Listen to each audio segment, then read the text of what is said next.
Good morning, guys, and welcome to our deep core workout. Today we're going to be working on our transverse abdominus specifically, which is the deepest ab muscle that we have.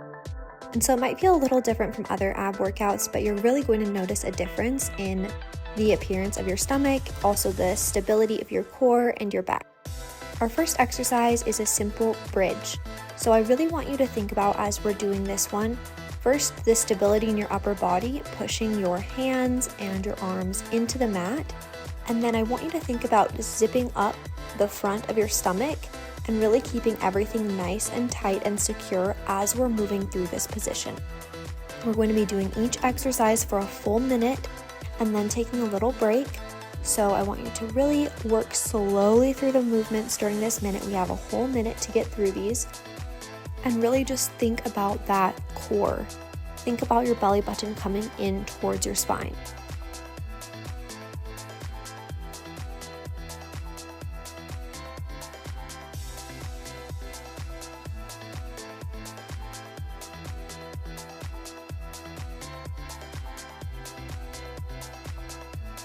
We've got just 15 seconds left for this exercise. Stay focused. If it's more comfortable to have your face facing up towards the ceiling or one side or the other, it doesn't really matter. But just find a position that's comfortable for you. Our second exercise will be the bridge march. And this is essentially just going to be a held bridge position, but we're bringing one leg up and down at a time. You really want to make sure that our hips stay nice and high throughout this entire movement. So you can see I'm pressing up into my bridge. We're starting the timer for 1 minute. And then I just want to think about keeping my hips high as I'm bringing my legs in towards my body. You should feel this in your core. You should also feel it maybe a little bit in the hip flexors, which is fine.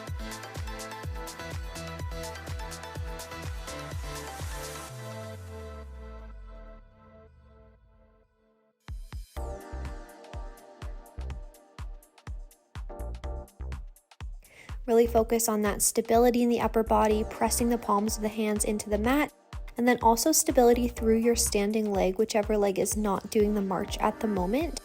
I personally like to point my toes when I bring them up.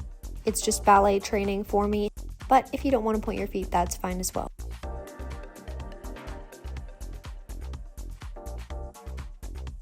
And we're on to our next exercise. Can relax for a second. We're going to flip over and do bear hovers. So these are kind of like a form of plank, but we're going to be on our hands and toes with our knees bent. So we're just going to push up from this hands and knees position and just a couple inches off the ground with your knees.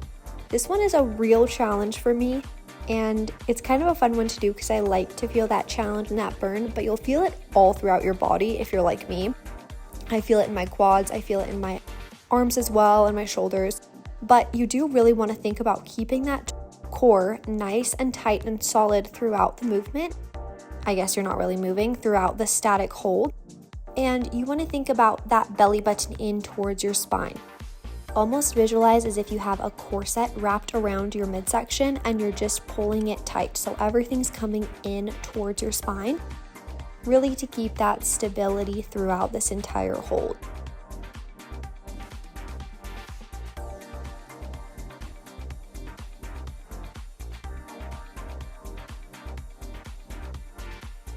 And our last couple of seconds, relax, drop your toes down to the mat and breathe. I like to go back into a child's pose at this point. Just kind of stretch out my back, my arms, shake it all out. If your legs are sore, you can do a little leg stretch as well.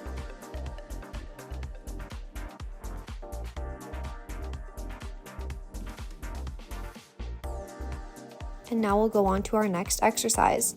This is again in the same position, so with our bear hover position or our bear plank, but instead of just holding it statically, we're going to be doing shoulder taps. So you'll alternate arms and one hand will touch the other shoulder, the opposite shoulder, while you're still trying to keep that stability and not rock your hips too much.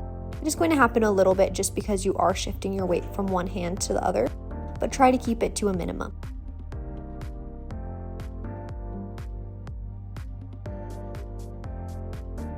You can do this. I know it's a challenge, but just keep breathing. If you need to drop those knees down to the mat for a second for a little rest, that's okay. But then just push right back up into it. And if you need something to focus on, really think about that core. I know that the shoulders and the quads might be a little bit sore as well right now, on fire, but we've just got 10 more seconds to go, and just focus on keeping that core nice and tight. Relax. For our next exercise, you're going to get onto your side in a modified side plank position. So that would be on your knees and your elbow. And then we're going to do kind of like a thread the needle twist. So you're bringing your opposite hand underneath your body towards the wall behind you, and then spiraling it out and up above you. For this exercise, we will just be doing 30 seconds on each side since it's a unilateral movement. So once we've hit 30 seconds on the clock, then you'll switch over to your opposite side and repeat the same movement.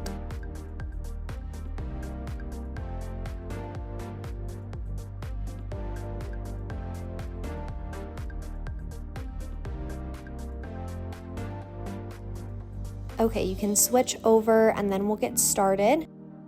Push up into that side plank position. Try to keep the hips relatively stacked. It is a little bit challenging since you are twisting your upper body, but just keep as much stability through that position as you can.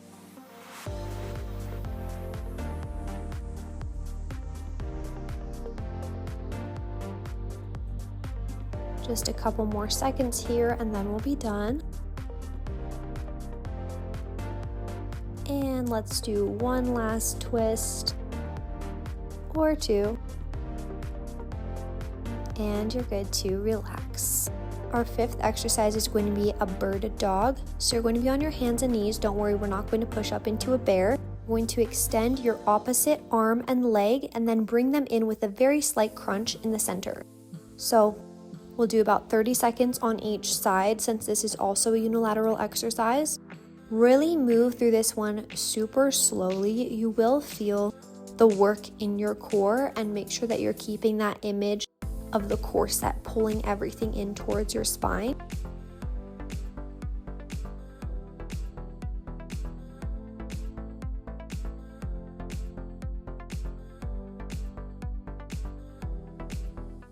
I'm switching to the opposite side and we're going to continue this slow and controlled movement. You don't want to be doing these quickly.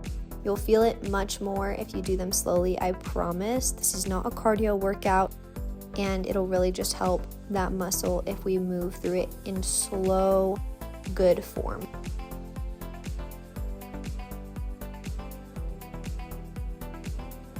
Okay, last couple of seconds here. You've got this. Keep it nice and slow. And we're done. Our next exercise is going to be a bear to plank. We're back in the bear position, and you're just going to walk your feet out into a high plank and back in. So our main focus throughout this, as you might have guessed, is really just to keep the core nice and solid. And we don't need to push down into a typical plank position. If you want to, you can, but I'm just keeping my position a little bit higher and then stepping my knees in and out.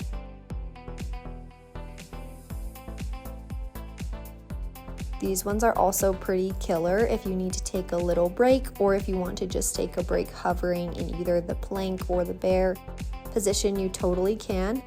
But just keep pushing, maybe slow it down a little bit, but don't stop, don't quit.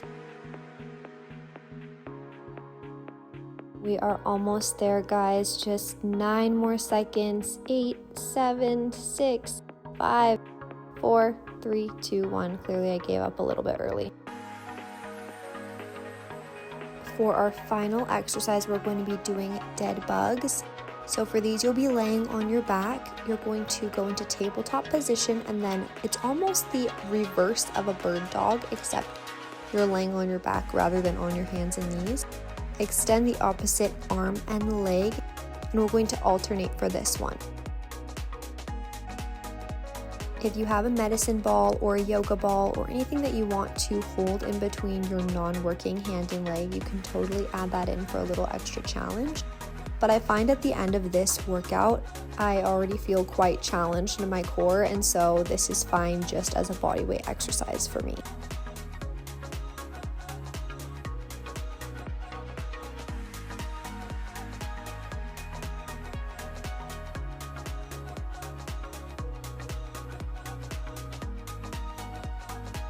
Okay, we've got 10 more seconds. And 5, 4, 3, 2, and 1, and you're done. Thank you so much for joining me for this deep core workout today. Do it 2 more times if you want to get a real challenge in, and let me know down below what other workouts you'd like in the future. See you again soon. Bye.